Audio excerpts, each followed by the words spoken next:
এই ভিডিওটা দেখার পর সত্যি খুব কষ্ট পেলাম। আগে দেখুন, তারপর কিছু বলে যান। কখনো নিজের চাইতে কাউকে বেশি ভালোবাসতে হয় না, আর কাউকে ছাড়া যে আমরা থাকতে পারবো না এমনটা না। আমি মনে করি একটা সম্পর্কে দুইজনের এফোর্ট দিতে হয়, টান থাকতে হয়, কিছু না সম্ভব, কিন্তু একটু খারাপ লাগবে। আমার এফোর্ট দিছি, লয়াল ছিলাম, চাইছি, কিন্তু আমি মনে করি একটা মানুষ যদি না চায় তাকে আর বিরক্ত করতে হয় না, এফোর্টটা থাকে না। কেন একটা মানুষ রিলেশনশিপ করে না, বছরখানিক যায় না, চাইছি থাকতে, সে আমাকে রাখে নাই। কিন্তু আমি একদিক দিয়ে বলতে পারবো আমি ঠকি নাই, আমাকে ঠকানো হয়েছে।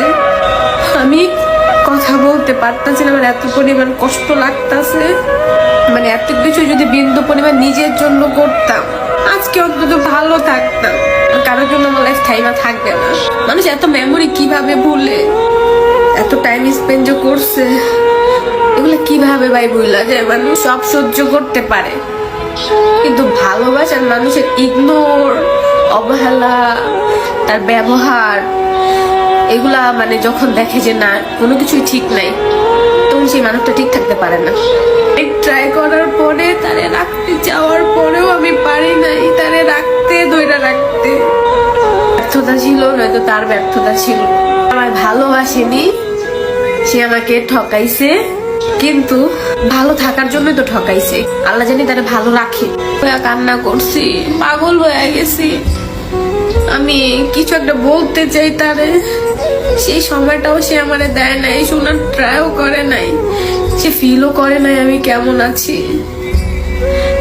সে মানুষটাকে আমাকে ভালোবাসে, সে একদিন হইলো, আমি মনে করি 1 সেকেন্ডের জন্য হইলেও সে আফসোস করবে আমার জন্য। আকাশের দিকে তাকাইয়া বড় বড় নিঃশ্বাস ছাড়ছি যে কার জন্য আজকে আমি এই জায়গায় আসছি, কার সাথে থাকতে চাইছি, কার জন্য ফ্যামিলির সাথে লড়তাছি, কার জন্য এত কিছু করতেছি।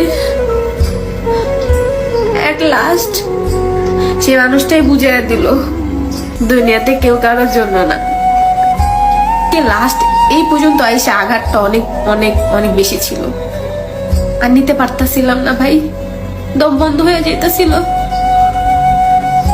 যে আমারে ছাড়া একা ভালো থাকতে চায়, তার একাই থাকতে দেওয়া ভালো।